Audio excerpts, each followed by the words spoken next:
You ever have one of those nights where you feel completely alone, but at the same time your gut is telling you something entirely different? That was me last October when my parents were out celebrating their anniversary and I had the whole house all to myself. Just me, my Xbox, and a mountain of junk food. Sounds like heaven, right? Yeah, I thought so too. Anyways, it all began while I was streaming Call of Duty Black Ops 6, absolutely destroying these noobs. I'd say it was around 10:30 when I heard it the first time. A creaky snap, like a thick tree limb being struck by lightning. It came from somewhere in the hallway, or at least that's what it sounded like from where I was at. Now, to set the scene for you, I live in one of those old southern double-decker shotgun houses from the 80s, where basically everything in the walls rattle and make noise. So at first, I'm like, whatever, it's just the home being old as shit, and proceeded to go back to massacring those pathetic COD wannabes. But in no time, it happened again, another creaky snap, only louder this time. My heart rate raced. I paused my game and slid the headset off my ears. As soon as I did, I noticed the unmistakable added sound of footsteps. That's when the flight or fight kicked in.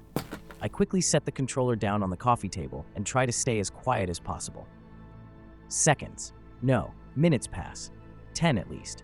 It wasn't until I realized my palms were slick with sweat that there was an uneasy breathing whisking in my ears like a haunted soul lost in the wind. Soft, raspy, and distant. But it wasn't mine. And it definitely wasn't coming from the headset because I had already muted that.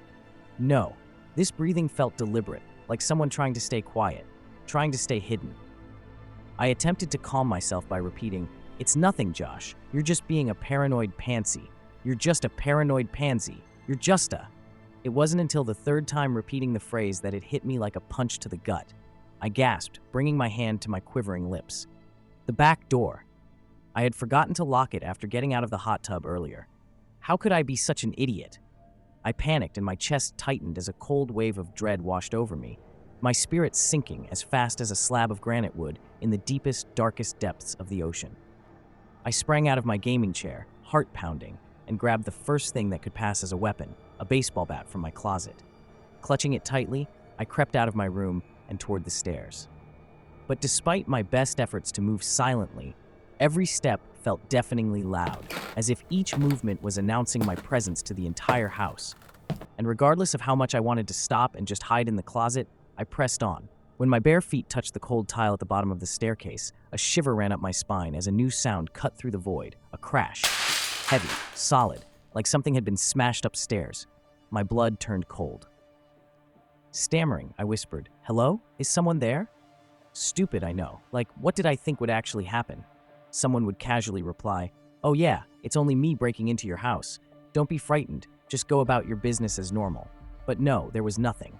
Not a sound. And somehow, that silence felt more sinister than any unsettling answer could have been. I was trembling by now, drenched in a cold sweat, and my grip on the bat was so tight, my knuckles had turned white. At the time, I thought I was about to black out, so instead of locking the door like a sane person would, I said, "To hell with it," and slowly spun around on my heels to ascend the putrid staircase once more. It seriously seemed as though each step got heavier than the last. My legs felt like jello, barely able to carry me, but somehow I made it to the top. The hallway leading back to my room was now cloaked in darkness, except for a faint, eerie glow spilling out from under my door. It couldn't be my TV, I thought, or at least it shouldn't. I would have bet my life I turned it off. So warily, I turned the brass knob and pushed the door open, bracing myself for what would be behind it, but there was nothing. No one. My eyes darted around until I noticed the TV, which was on, only it was playing a static-filled channel I'd never seen before. The faint hiss filled the space, crawling under my skin, causing goose pimples to rise like mountains on my arms. But what really made my stomach drop was the sight on my bed, my headphones. They were just sitting there with the cord wrapped around them neatly. And what made that so unsettling was the fact that I had left them in my gaming chair before I went downstairs. They had been moved, but by who? While I was debating if I was going to inspect them further, I heard it again. That creepy-ass breathing. But this time, it was closer. So much closer. Without warning, I whipped around, swinging the bat with everything I had. But all I struck was empty air. My heart raced so fast, it felt like it might explode in my chest. Even more so when the door slammed shut on its own. Shaking and with eyes locked on my bedroom door, it slithered into my ear. A voice, an evil whisper breathing against the nape of my neck. Save me. I let out a blood-curdling scream, threw the door open, and bolted downstairs, and didn't stop until I was out of the house. I didn't even look back until I reached the sidewalk. I could barely breathe. When my parents finally got home, in hysterics, I rambled off what had happened. But when my dad checked the house, there was nothing out of place, and zero signs of anyone ever being there, except for me. But even with my father's verdict, I knew what I had heard, what I had felt. Now, more than a year later, I still can't bring myself to play games alone at night without glancing over my shoulder every few seconds. Because whatever or whoever was with me that night, I don't think they've left. You always hear people say, if I could go back, I'd do things differently. But they don't mean it like I do.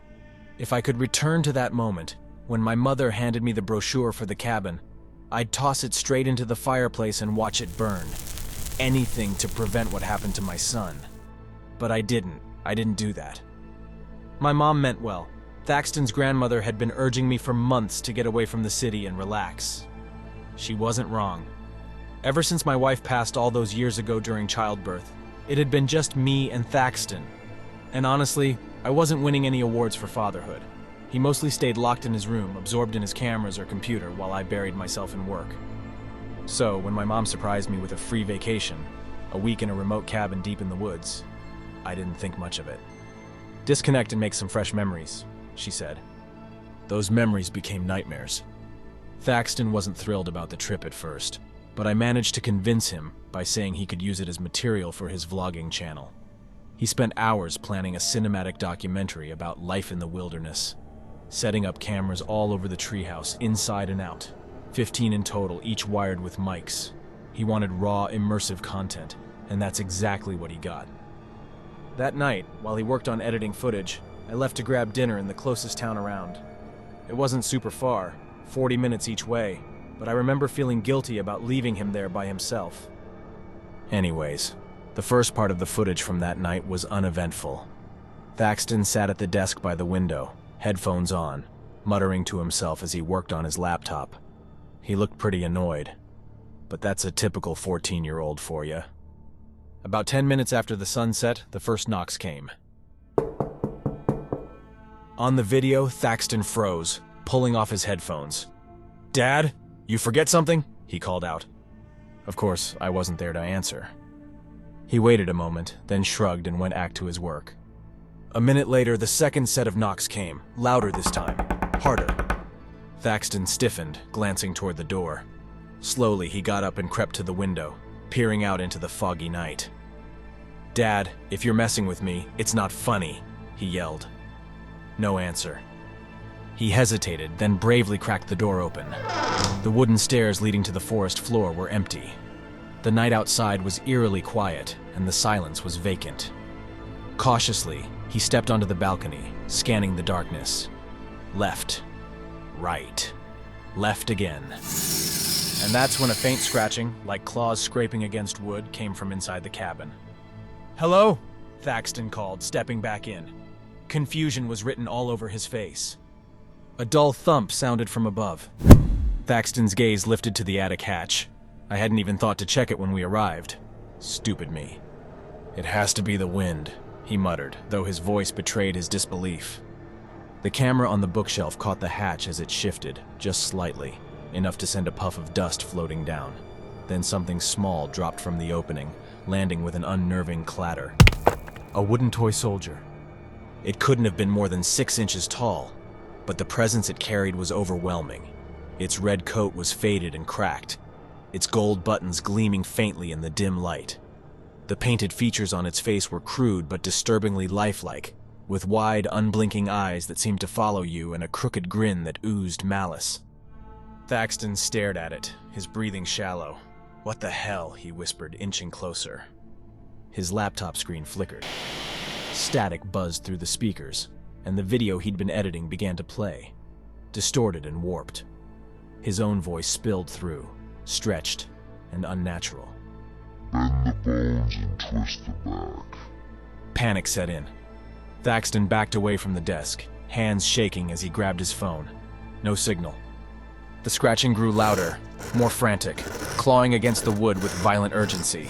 Thaxton's eyes darted back to the attic hatch just as the door swung upward with a ferocious force.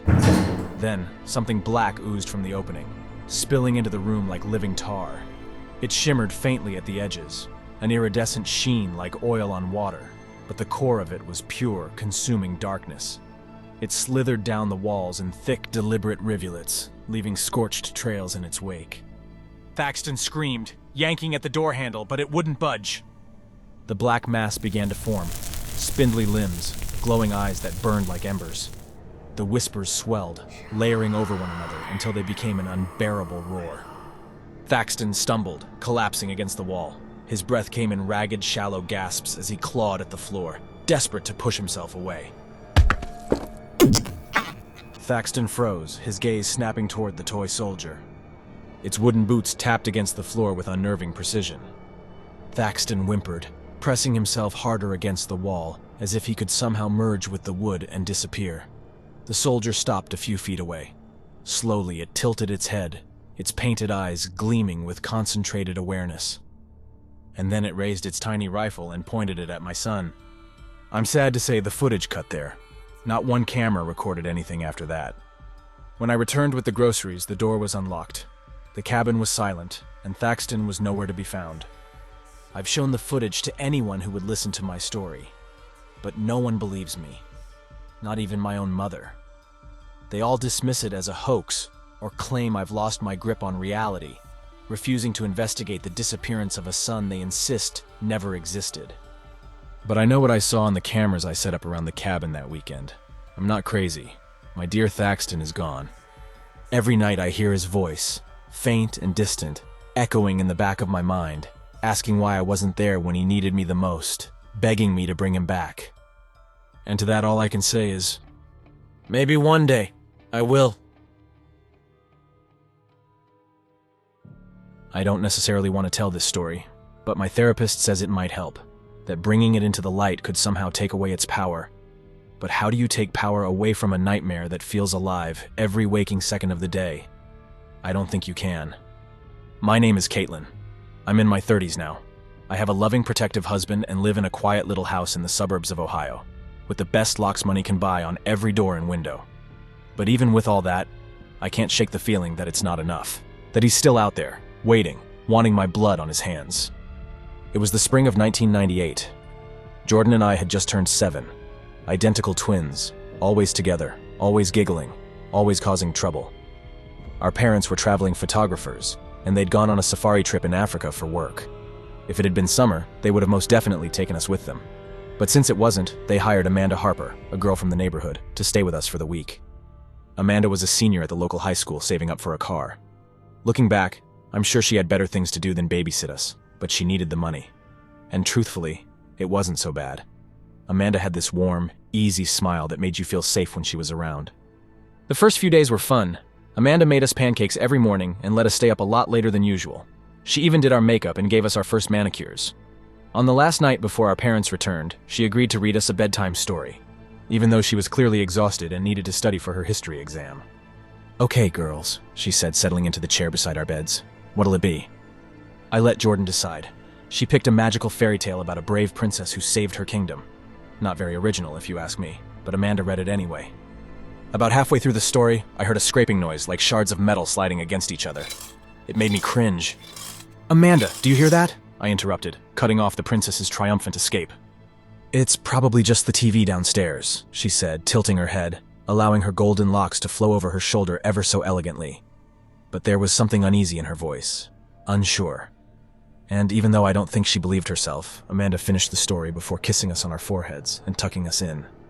Don't you two worry, I remember her saying with a convincing half-smile. I'll check on those noises downstairs before I go to bed, okay? Okay, we chimed in unison. Amanda turned out the light and closed the door softly behind her. From the other side of the room, Jordan whispered, "What if it's the boogeyman?" My sister loved teasing me, but this time her voice wavered. I could tell she was scared. So was I. Something about the air felt heavy. And then, a crash, loud and sudden like a car plowing through glass. My crystal blue eyes bulged from my skull as Jordan and I shot up in our beds. Amanda's scream cut through the house like a blade. Seconds later, the door to our room flew open, and Amanda burst in, her face pale and panicked. "Come on, girls," she said, her breath quick and shallow. Then, somehow, she scooped us both into her arms, one on each side, and carried us to the bathroom in record speed. She set us in the bathtub and crouched down to our level. "Listen to me," she whispered, her voice trembling. "You have to stay quiet. He won't find you if you stay here. I promise." "Amanda, don't go!" my sister begged, clutching her arm. Amanda kissed her forehead, then mine. "Be brave, sweet girls," she said softly before slipping out the door. I held my breath, straining to hear. But curiosity got the better of me. I climbed out of the tub, crept across the floor, and cracked the door open. Something I wish I'd never done. The intruder was tall and lanky, his face concealed by a ski mask and his hands covered by black gloves. In one of those hands, he gripped a massive knife, its blade gleaming menacingly under the harsh hallway light, reflecting nothing but death. Amanda was crouched near the washer and dryer halfway down the hall, clutching a lamp as if she were going to use it as a weapon. When the masked figure spotted her, he lunged like a cheetah on the hunt. Amanda's screams pierced through the air as she swung the lamp as hard as she could. But it wasn't enough. The lamp shattered against his arm, but he wasn't fazed. With great force, he backhanded her into the wall, basically knocking her unconscious with one blow. It was horrible. I watched in shock as he plunged the long knife deep into her stomach. Once, twice, over and over. I lost count how many times he ripped into her. Blood pooled around her as her screams faded to choking gasps. By the time he had carved her like a pumpkin, Amanda had gone limp. She was gone. Murdered right in front of me. I must have made a noise at some point after she fell to the floor because he turned, and his dark, beady eyes locked onto mine through the crack in the door. I slammed it shut and locked it, my heart pounding in my chest. "Jordan, we have to get out! Now!" I said as quietly as possible. Before she could respond, I had already climbed onto the sink, pushed the window open, and hoisted myself onto the ledge. "Come on, Jordan," I begged, reaching for her. But she shook her head, tears streaming down her face. "Amanda promised he wouldn't find us if we stay here. You go. It'll be all right." I wish I had fought harder, but I was 7 years old and terrified out of my mind. So without another word, I climbed out onto the roof alone, pressing myself flat against the shingles to avoid being seen. I heard the bathroom door crash open in muffled footsteps, then the sound of sirens, red and blue lights flashing as the police arrived. Amanda must have somehow managed to call 911 before she was gutted like a pig. Lucky for me, I guess. Things get fuzzy after that. I do recall a strong, dark-haired police officer carrying me down a ladder and wrapping me in a blanket.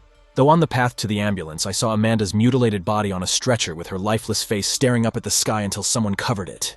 Tragically, that image will be branded into my mind forever. Once I calmed down, I asked one of the male officers where my sister was. The officer looked at me, his face very grim, and said, "We searched the entire house. There was no one else." It was at that very moment a piece of my soul was ripped in two. A piece till this very day I've never gotten back. The police never caught my sister's abductor, and they never found Jordan. It was as if they had both vanished into thin air. But deep down, I know that monster is still out there. I can feel it. Some nights, I even get the unsettling sense that he's watching me. That beast didn't just take my sister. He took my childhood, my safety, my peace.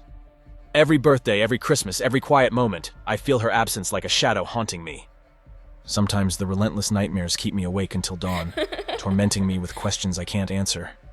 Did she ever escape? Or is she still his prisoner? The very thought twists my stomach into knots so tight that it leaves me gasping for air. But I'm working on myself, one step at a time. I go to therapy every week, trying to process everything I lost that night. Slowly but surely, the weight of depression and guilt is starting to lift. Just a little, but enough to feel the difference. Deep down, I hold on to the hope that my sister is still out there somewhere, waiting for me to find her. And that even after all these years, she knows that I haven't stopped searching. And I never will.